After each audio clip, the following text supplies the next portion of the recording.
pembuatan standar worksheet atau kita kenal juga dengan SWS.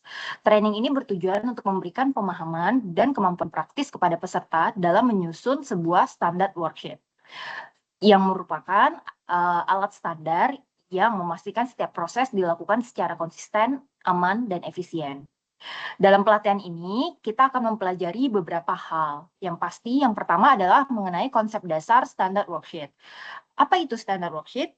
Standar worksheet itu adalah panduan kerja terstandar yang mendokumentasikan urutan langkah kerja, serta metode kerja yang benar. Dan kita juga memastikan beberapa poin penting, yaitu keselamatan, cycle time, serta potensi risiko dalam setiap proses. Di sini kita harus mengidentifikasi dan memecah aktivitas kerja menjadi langkah-langkah yang jelas. Di sini kita harus menyusun urutan aktivitas secara sistematis, mulai dari langkah persiapan, proses utama, hingga penyelesaian.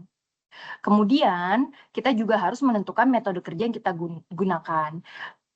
Pada Excel ini dapat kita lihat di sini ada beberapa langkah. Ini dapat disesuaikan sesuai dengan langkah kerja dari masing-masing proses.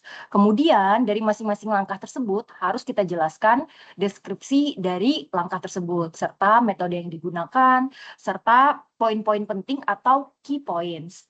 Di sini kita harus mengidentifikasi hal-hal kritis yang harus diperhatikan oleh operator agar hasil kerja sesuai dengan standar dan risiko dapat diminimalkan. Kemudian, di sini juga ada alasan atau purpose.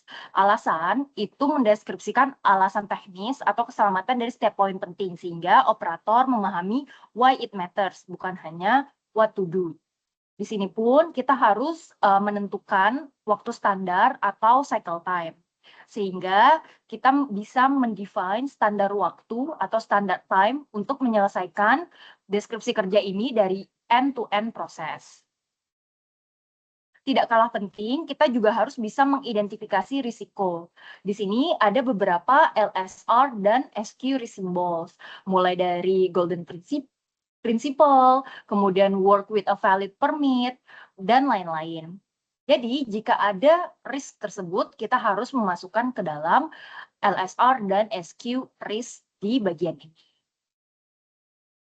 Penting juga untuk kita membuat diagram atau flow diagram yang mudah dimengerti oleh operator. Jadi dari langkah-langkah yang sudah kita define di dalam Excel file ini atau di dalam kolom ini, kemudian kita buatkan juga foto-foto per langkah tersebut. Ini adalah beberapa contoh dalam pembuatan dari SWS. Seperti yang kita lihat di sini, pada SWS ini, di sini terisi jenis dari atau apa kegiatan yang kita buat standarnya. Sebagai contoh, di sini adalah proses pre-batching kemasan. Kemudian departemen yang membuat atau departemen areanya itu adalah production, lokasi tempat kegiatan ini dilakukan. Sebagai contoh, di sini adalah SBM atau small batch manufacturing. Dan di sini, jika belum ada revisi, maka ini adalah versi 1. Kemudian di sini dijelaskan masing-masing langkah serta deskripsi kerjanya. Di sini juga di-put metode yang digunakan dan juga waktu serta risk yang diidentifikasi. Kemudian seperti yang saya jelaskan tadi, di sini pun dilengkapi dengan foto-foto serta diagramnya, mulai dari langkah 1, 2, 3, hingga selesai. Penting juga untuk SWS ini setelah dibuat untuk di-approve oleh manajer area dan dibuatkan tanggal kapan SWS ini dibuat. Demikian training pembuatan SWS. Diharapkan setelah mengikuti training ini kita dapat membuat SWS yang efektif, lengkap, dan mudah dipahami, sehingga dapat digunakan sebagai acuan untuk operator dalam bekerja. Dan juga dapat digunakan sebagai media training operator, serta alat untuk meningkatkan